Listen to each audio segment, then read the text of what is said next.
Assalamualaikum warahmatullahi wabarakatuh. Anak-anakku, siswa-siswi kelas 6 UPT SD Negeri 76 Gresik yang Bapak cintai, syukur alhamdulillah pada pagi yang cerah ini kita masih diberikan oleh Allah Subhanahu wa taala kesehatan, kesempatan untuk selalu menuntut ilmu. Kedua kalinya sholawat serta salam mudah-mudahan tetap tercurah kepada junjungan kita Nabi Agung Muhammad Sallallahu Alaihi Wasallam. Anak-anakku yang Bapak cintai, bagaimana kabarnya hari ini? Insya Allah semuanya baik-baik saja ya.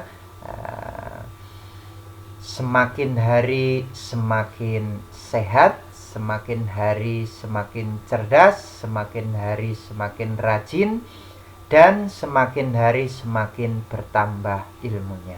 Amin ya.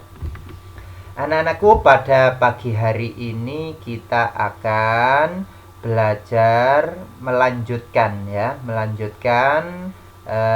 tema 1 ya. Jadi kita masih di tema 1, subtema yang kedua, pembelajaran yang kelima. Jadi pada pertemuan kali ini yaitu kita membahas subtema 1, tema 1, subtema 2, pembelajaran yang kelima. Namun sebelum kita mengawali pelajaran, mari kita berdoa terlebih dahulu.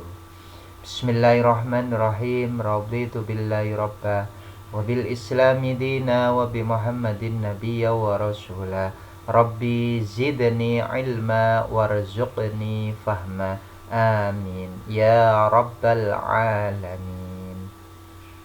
Anak-anakku, pada pagi hari ini kita akan belajar tentang kondisi geografis yang sama membuat negara ASEAN memiliki persamaan dalam kegiatan ekonomi terkait hasil buminya. Nah, ini pembahasan kita kali ini ya. Jadi kondisi geografis yang sama. Namanya kawasannya di Asia Tenggara, sama-sama di Asia Tenggara, maka kondisi geografisnya sama. Ya, dengan kondisi geografi yang sama ini nanti memiliki persamaan dalam kegiatan ekonomi ya terkait hasil buminya.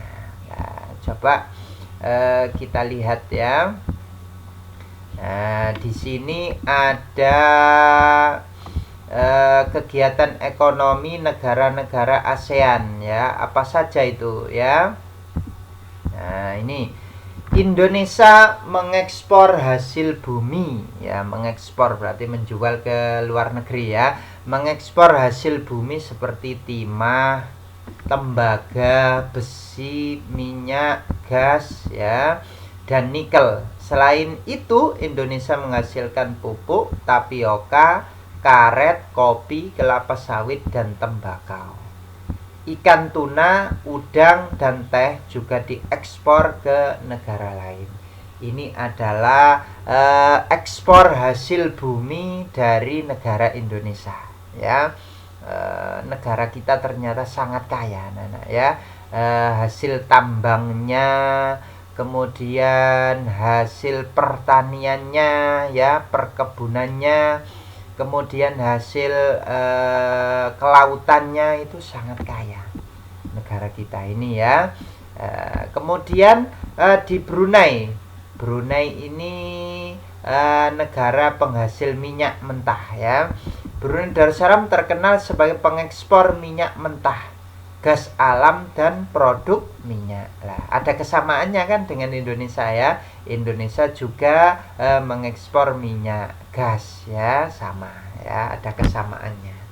Nah, karena pada pagi hari ini kita mencari kesamaannya ya, mencari kesamaannya.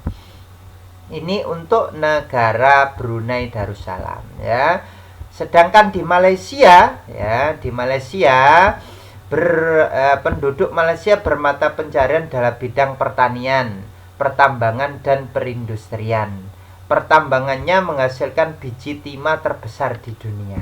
Nah, ini untuk yang ada di Malaysia ya, di bidang pertanian, pertambangan, dan perindustrian. Sama dengan Indonesia ya, sama dengan negara Indonesia. Indonesia juga negara pertanian, maka disebut dengan negara agraris ya.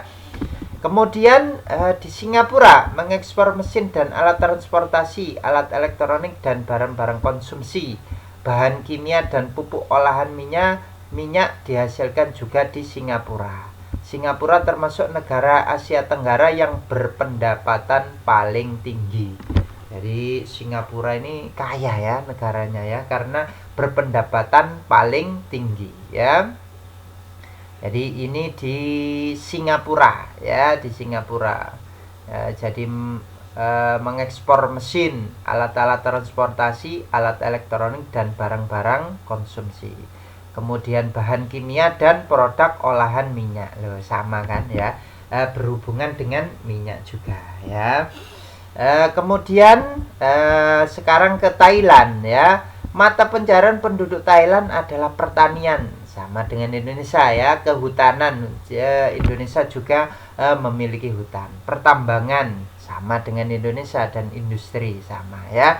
Penghasil besar ya, penghasil beras terbesar di Asia dan 3 sedunia ya. Jadi ini Thailand ini penghasil beras terbesar di Asia dan 3 sedunia, dijuluki gajah putih, negara 1000 pagoda, dan lumbung padi ASEAN. Ini julukan untuk negara Thailand ya, dijuluki dengan negara gajah putih karena memiliki gajah putih ya. Kemudian negara 1000 pagoda karena di sana banyak pagodanya ya, pagoda. Kemudian dijuluki juga dengan lumbung padi ASEAN. Ini untuk negara Thailand ya. Sekarang ke Filipina. Mata pencaharian penduduk Filipina adalah pertanian, pertambangan, dan industri, sama ya. Sama juga dengan Indonesia ya, memiliki kesamaan ya. Karena apa? Letak geografisnya itu sama ya, sehingga memiliki kesamaan ya dalam hal ekonomi ya, dalam hal kegiatan ekonomi ya. Kemudian di Filipina ini ekspornya terdiri atas gula, kopra, kayu, nanas, dan biji tembakau. Ini ekspor dari negara Filipina ya. Nah, yang selanjutnya, perekonomian sebagian besar penduduk Vietnam adalah pertanian, sama juga ya, karena letak geografisnya kan sama ya. Kemudian padi merupakan hasil utama pertanian di Vietnam. Industri di Vietnam meliputi tekstil, semen loh. Indonesia juga kan punya semen ya.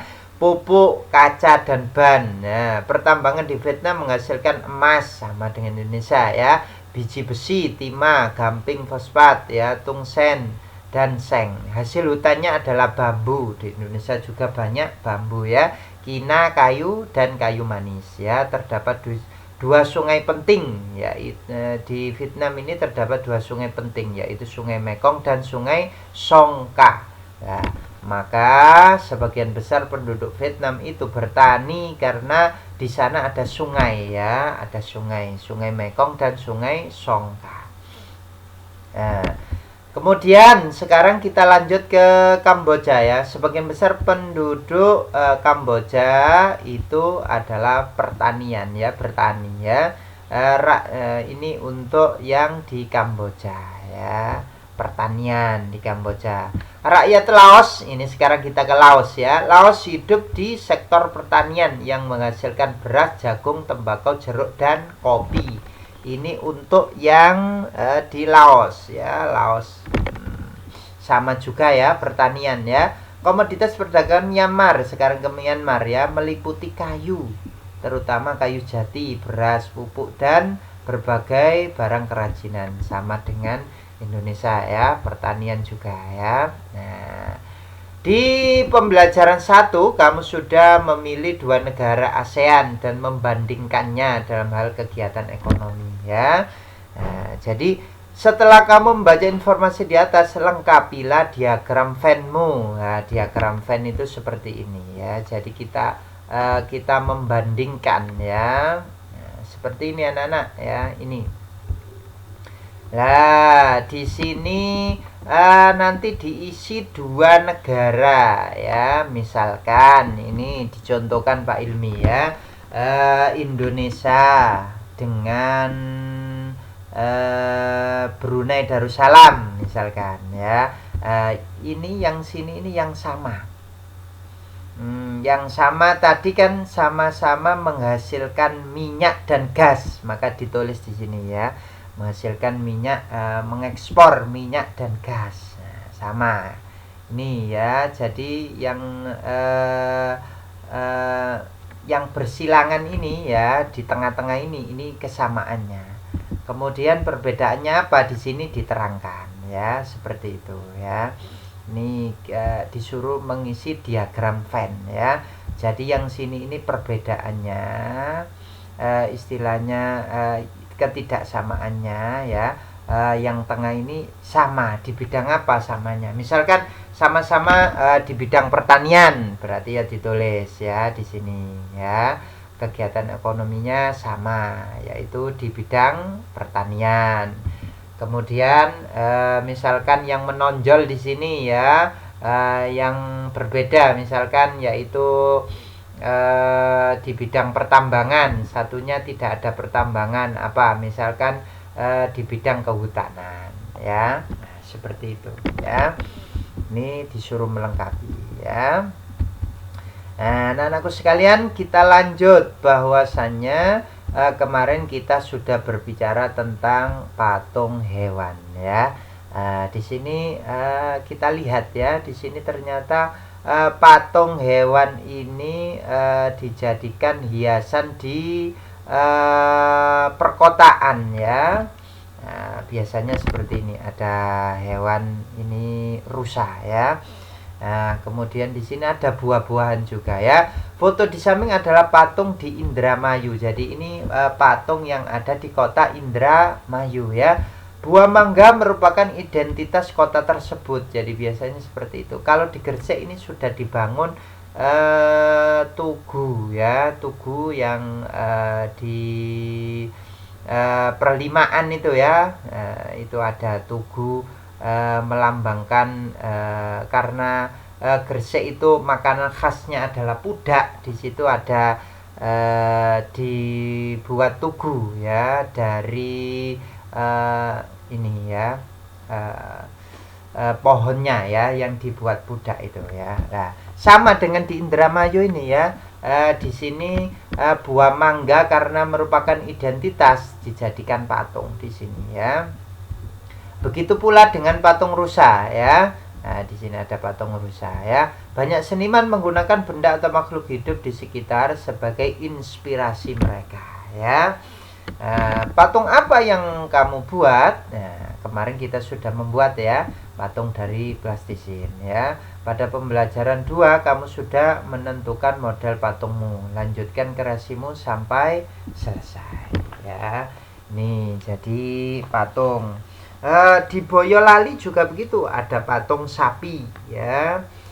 Patung sapi karena di Boyolali itu patung sapi raksasa merupakan ikon kota Boyolali ya, sebagai daerah penghasil susu sapi segar. Jadi karena Boyolali Jawa Tengah itu menghasilkan susu sapi segar, maka di situ dibangun patung sapi raksasa ya, karena penghasil dari daerahnya itu di Boyolali itu penghasil susu segar ya. Nah, seperti itu anak-anak ya. Jadi punya khas sendiri-sendiri ya patungnya ya, yang ada di daerah masing-masing ya. Seperti itu anak-anak, mudah-mudahan bermanfaat ya. Teruslah kalian membaca buku ya, jangan bosan-bosan karena buku itu adalah gudangnya ilmu ya. Jangan lupa terus meningkatkan diri untuk menambah ilmu ya. Terima kasih. Wassalamualaikum warahmatullahi wabarakatuh. Dadah.